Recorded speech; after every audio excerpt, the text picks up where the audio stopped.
Hello mamas and welcome back to the Pregnancy with Physio Laura podcast.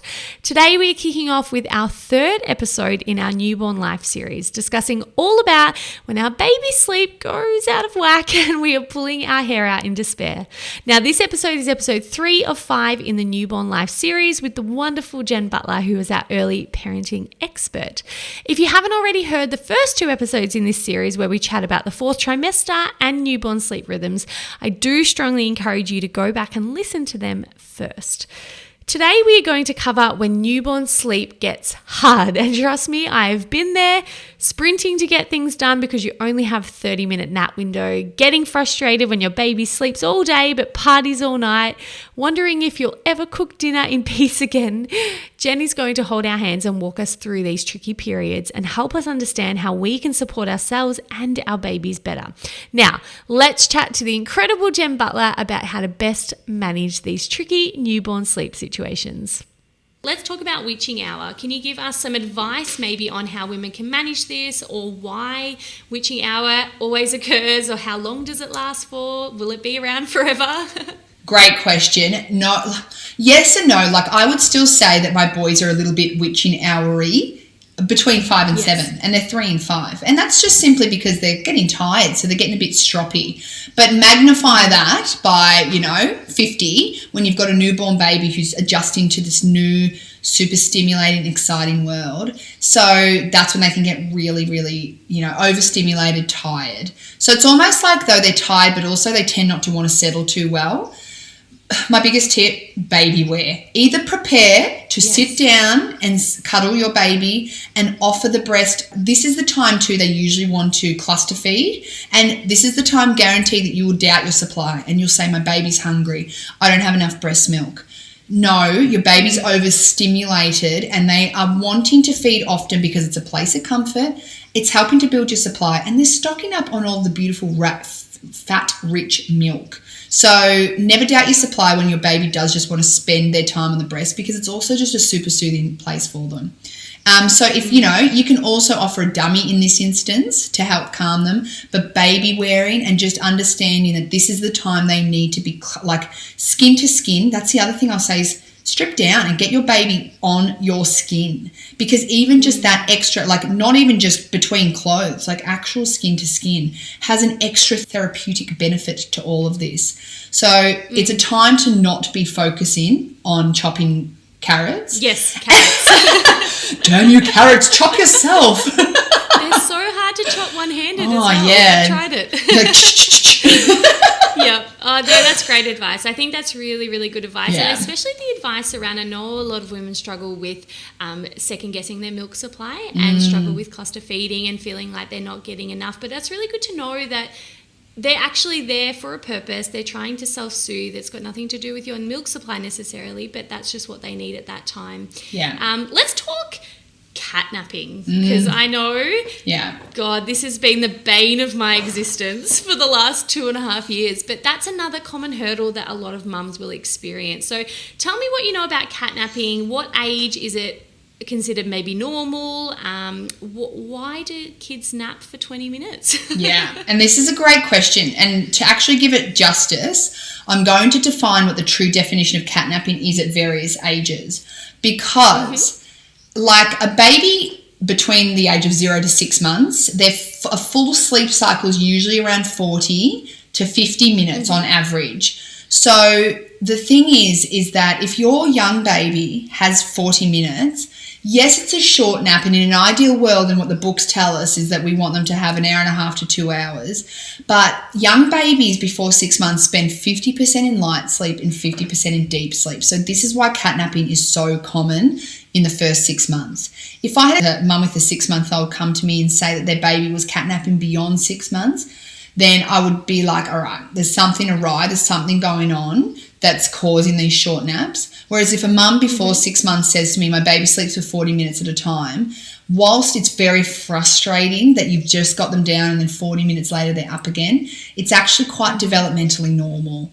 Now, I work with lots of families around catnapping though, because even though there is a very much developmental aspect to it that's normal, there's lots that we can do. So things like making sure we're not having an overtired baby. Overtired babies are the common cause for catnapping. But just to confuse you, so's an undertired baby. So timing sleep's crucial. Environmental stuff, making sure the environment's on point for, conducive sleep. That's a huge part of the catnapping, helping to prevent the short naps. We will definitely talk about that later, because I think environments are really... It's a big one. Absolutely. It's a big one. Understand that development, things like, this is where the influence of feeding, like hungry babies will only have short naps. Just all that, like all these sorts of areas, this is the stuff that I dive deep into when I work one-on-one with families is, all right, let's talk about your feeding. How's feeding going? Yeah. How's breastfeeding going? What can we do to make sure that this isn't an element? And when all is said and done, this is the perfect example of this is what's in our control. So let's say it's environment, making sure they have a full tummy, all of these sorts of things. What's out of our control is a developmental thing. So we can do everything right and then you can still have 40-minute sleeps. But that's why there's got to be a piece about it that, okay, I'm doing what I can, and then there's this part that age will solve everything, Yes. So, yeah. I think that's the ultimate in surrender. It's not beating yourself up because you're doing all the right things and your baby still won't sleep. It's just going, you know what? I've armed myself with the right education. I know I'm doing all within my power, and the rest I need to surrender to. Exactly. And I tell you what, there is one pro of catnapping, and that is, well, for me anyway, I have become so effective in 45-minute chunks. It is unbelievable. What's that Pomodoro or Pomodoro method where you set a timer for 25 minutes and you do everything you can and then you have a break? Oh, yes. It's ultimately that. I just think that is why mothers become so efficient. Like I can get washing on, dinner cooked, work done, so much done in 45. I call it a sprint, a 45-minute sprint. And then if my baby sleeps longer, it's all like borrowed time. I'm like, woohoo, I've got an hour today, an extra 15 minutes. Exactly. Wow. You're like, cuppa, I'm going to chill now. I've got my jobs done. It's incredible. Yeah, so I think it's all around expectations as well. If you expect they're only going to sleep for a short amount of time, you're not as disappointed. Exactly. Because I think if you go in there thinking your baby should, I do that again in inverted commas, should sleep for 3 hours, you're going to be so disappointed every time they wake up at 45 minutes. So I think that's great advice, Jen. As always, you are an oracle when it comes to this sort of advice. Now, the last hurdle I wanted to talk about, because this can be very common in the super early days, is day-night confusion. So can you talk to us about newborns and why and how they get their days and nights confused? Yeah, and the best way I can, I'll always say to a mum, tell me about when your baby was most active, when they were in your tummy. And almost every single mum will say, oh, it's as soon as I lay down to go to sleep. And it's because ultimately what you do all day is rock your baby to sleep. When you're hustling around, working, doing your thing, like you are rocking your baby. And so then finally the motion stops and they wake up and they're like, party time, let's kick, let's be active. And so that's what I was talking about before with that jet lag, where babies will actually kind of have a delayed time where they want to settle to sleep.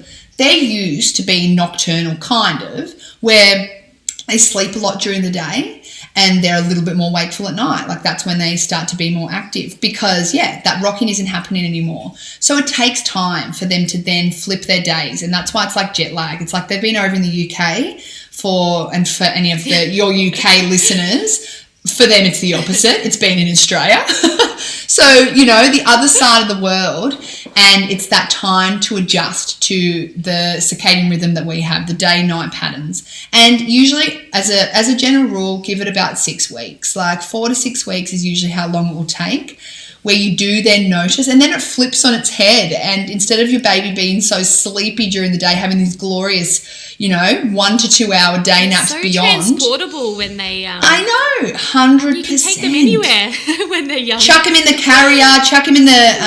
I always forget, capsule, that's the word. I keep forgetting the name of capsules. Right. But that's right, embrace it because it changes and then they're far more wakeful and then the catnapping starts. So it's sort of like every age, different challenge. So it's just about... Exactly right. Like you mentioned before, Laura, expectations. Realistic expectations, or I should say unrealistic expectations, is the thief of joy. Because if you go in expecting one thing and they're not doing that, your mindset will be robbed of, like, you just think it's everything wrong with your baby rather than them just being so very normal.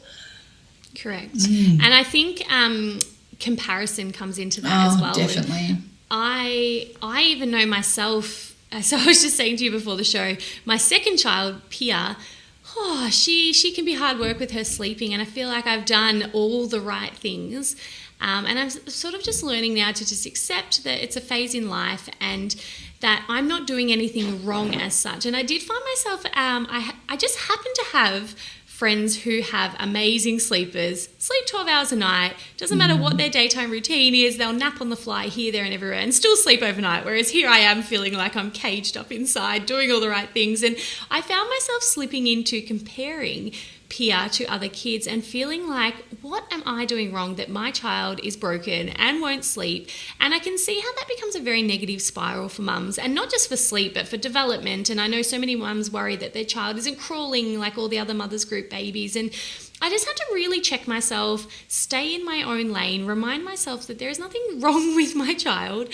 She is more spirited. She doesn't like sleep as much as other kids, and this too shall pass, which is a big mantra of mine when it comes to motherhood. And I think I just wanted to remind anyone listening to this that it's so important to stay in your own lane when it comes to motherhood. Your child is not broken. There is nothing wrong with you. You're not doing the wrong thing.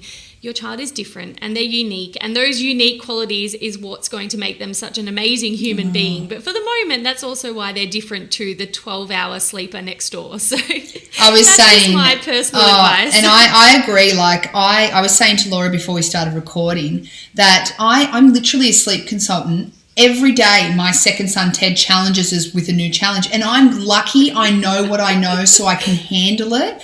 But like I could talk solely an episode on temperament and personality because there's so much that will influence your baby and how things go. 100%, yes.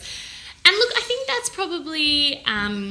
that gives all the women listening a really good basis now, I think, of how to establish good rhythms with sleeping, what to expect realistically in that fourth trimester. I think that's going to really give women confidence now to walk into motherhood with just some really practical things to look out for with tired signs and to be mindful of with settling. So thank you, Jen. I think that's such a brilliant start.